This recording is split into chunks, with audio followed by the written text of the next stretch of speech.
രേഖകളിൽ ഞങ്ങൾക്ക് വീടില്ല. 35 ലക്ഷം രൂപയോളം ഈ ഓപ്പറേഷത്തിന് ചെലവുണ്ട്. ഞങ്ങൾക്കൊന്നും നിവർത്തിയില്ല. ഞങ്ങൾക്ക് കയറിക്കിടക്കാടും പോലും ഇല്ല. എല്ലാവരും ഞങ്ങളെ സഹായിക്കും. ഞങ്ങൾക്ക് വേണ്ടിയിട്ട് എല്ലാവരും സഹായിക്കും. കയ്യിൽ പിസ്റ്റലായിട്ടുണ്ട് ഞാൻ ഇത്രയും നാളും ആംബുലൻസ് ഓടിച്ചുകൊണ്ടിരുന്നത്. മുമ്പോട്ട് ഇനി ആംബുലൻസ് ഓടി എൻ്റെ കുഞ്ഞുങ്ങൾക്ക് അഡ്വാൻസ് കൊടുക്കാൻ പറ്റാത്തൊരു സിറ്റുവേഷനാണ്. അപ്പോൾ ഇനി എൻ്റെ കിഡ്നി മാറ്റി വെക്കാനേ നിവൃത്തിയുള്ളെന്നാണ് ഡോക്ടർമാർ പറഞ്ഞത്. അതുകൊണ്ട് സന്മനസ്സുള്ളവരെല്ലാവരും ദുആ ചെയ്യണം എനിക്ക് വേണ്ടി. എൻ്റെ വാപ്പ മരിച്ചിട്ട് 14 വർഷമായി.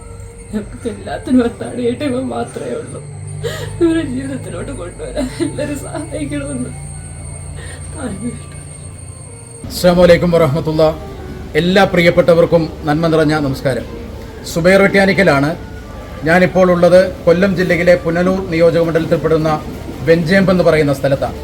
ഇവിടെ 38 വയസ്സ് മാത്രം പ്രായമുള്ള നിഷാദ് എന്ന ചെറുപ്പക്കാരൻ 5 വർഷമായി വൃക്കരോഗം ബാധിച്ച് ചികിത്സയിൽ കഴിയുകയാണ്. അദ്ദേഹത്തിനിപ്പോൾ 2 വർഷമായി തുടർച്ചയായി ഡയാലിസിസ് ചെയ്തു വരുന്നു. ഇപ്പോൾ അദ്ദേഹത്തിന് ഡയാലിസിസ് ചെയ്യാൻ കഴിയാതെ ഫിസ്റ്റുല ഘടിപ്പിക്കാൻ കഴിയാത്ത ഒരു അവസ്ഥയിൽ വളരെ പ്രയാസകരമായി ജീവിതം തന്നെ മുമ്പോട്ട് പോകുന്ന സാഹചര്യമാണുള്ളത്. അടിയന്തരമായി വൃക്ക മാറ്റിവെച്ചുകൊണ്ടുള്ള ചികിത്സ നൽകണമെന്നാണ് ഡോക്ടർമാർ പറഞ്ഞിട്ടുള്ളത്. സാമ്പത്തികമായി വളരെ പിന്നോക്കാവസ്ഥയിലുള്ള കുടുംബമാണിത്. സ്വന്തമായി വീടില്ല, സ്ഥലമില്ല. സഹോദരിയുടെ വീട്ടിലാണ് അദ്ദേഹം താമസിക്കുന്നത്. ഒരു നാട്ടിലെ മുഴുവൻ ജനങ്ങൾക്കും വേണ്ടി ആംബുലൻസ് ഓടിച്ച് ഈ നാടിന്റെ സേവന പ്രവർത്തനങ്ങളിൽ പങ്കാളികളായിരുന്ന ഒരുപാട് ജീവൻ രക്ഷിക്കാൻ വേണ്ടി തലങ്ങും വിലങ്ങും ഓടിയ ആ ചെറുപ്പക്കാരൻ നിന്ന് ജീവൻ നിലനിർത്താൻ കഴിയാത്ത അവസ്ഥയിൽ പ്രയാസപ്പെടുമ്പോൾ ഒരു നാട് ഒരുമിച്ചിരിക്കുകയാണ്. അഭിമന്യനായ നമ്മുടെ MLA Shri VS Subal sir അടക്കം ഈ നാടിന്റെ പഞ്ചായത്ത് മെമ്പർമാർ, ജനപ്രതിനിധികൾ, രാഷ്ട്രീയ നേതാക്കൾ തുടങ്ങി ഒട്ടേറെ ആളുകൾ ഇവിടെ എത്തിച്ചേർന്നിരിക്കുകയാണ്. ഒരു നാട് ഒരുമിച്ച് ഒരു യുവാവിന്റെ ജീവന് വേണ്ടി ലോക മനസാക്ഷികളുടെ മുമ്പിലേക്ക് കൈനീട്ടുകയാണ്. 100 രൂപയാണെങ്കിൽ 100 രൂപ നൽകി നിങ്ങൾ ഈ സഹോദരനെ ജീവിതത്തിലേക്ക് മടക്കിക്കൊണ്ടുവരാനുള്ള പ്രവർത്തനങ്ങളിൽ പങ്കാളികളാകണമെന്ന് വിനീതമായി അഭ്യർത്ഥിക്കുന്നു. അസ്സലാമു അലൈക്കും. പ്രിയപ്പെട്ടവരെ, 38 വയസ്സ് മാത്രം പ്രായമുള്ള നിഷാദ്, അദ്ദേഹത്തിന് 2 കിഡ്നിയും തകരാറിലായിരിക്കുകയാണ്.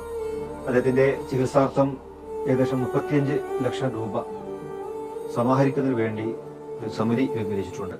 നിങ്ങളൊക്കെ അദ്ദേഹത്തിന്റെ ചികിത്സ ധനസമാഹരണത്തിൽ പങ്കാളികളാവുകയും എല്ലാ രീതിയിലുമുള്ള സഹായ സഹകരണങ്ങൾ ചെയ്തുകൊണ്ട് ഇത് വിജയിപ്പിക്കണമെന്ന് അഭ്യർത്ഥിക്കുന്നു.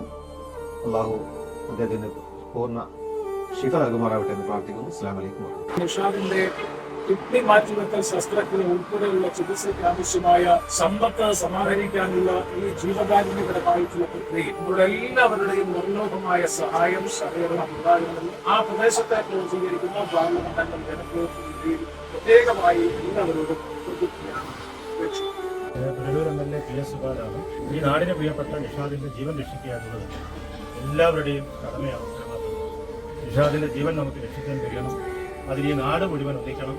എല്ലാ സഹായങ്ങളും എല്ലാവരും ലഭ്യമാക്കണമെന്ന് ഞാൻ വിനീതമായി അഭ്യർത്ഥിക്കുന്നു.